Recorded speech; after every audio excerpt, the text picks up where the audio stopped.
best not make any more threats to the United States. They will be met with fire and fury like the world has never seen. President Donald Trump's rhetoric on North Korea has gone from that to this. My friend, Do you feel, Excellency, I'm take okay a with step it. forward? You will be the I'd be first very U.S. president proud. to cross the I'd be this very line. proud to do that. Okay, let's do it. Come on. But what happened in between and after those statements? The U.S. has been trying to convince North Korea to denuclearize for decades.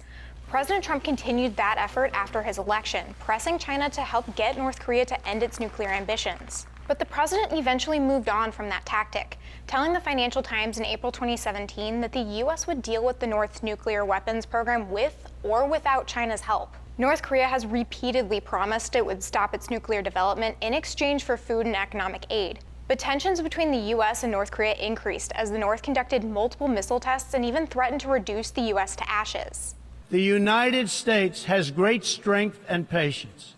But if it is forced to defend itself or its allies, we will have no choice but to totally destroy North Korea. Rocket Man is on a suicide mission for himself and for his regime. South Korea eventually took on the role of the peaceful negotiator, even inviting the North to compete in the 2018 Winter Olympics in Pyeongchang. And shortly after that, President Trump agreed to meet with North Korea's leader Kim Jong-un for the first time ever. While in Singapore in June 2018, the two leaders signed an agreement where Kim reaffirmed his firm and unwavering commitment to complete denuclearization in exchange for the U.S. providing security guarantees.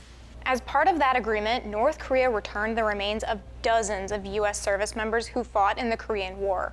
Despite the deal, 2018 closed out without many concrete moves toward denuclearization. The North wanted the U.S. to ease some sanctions before it would start dismantling its nuclear program, but the U.S. wanted it to denuclearize first. The two leaders met again in February 2019, this time in Hanoi, Vietnam. But that summit ended abruptly without an agreement. Both sides blamed each other for the lack of a deal.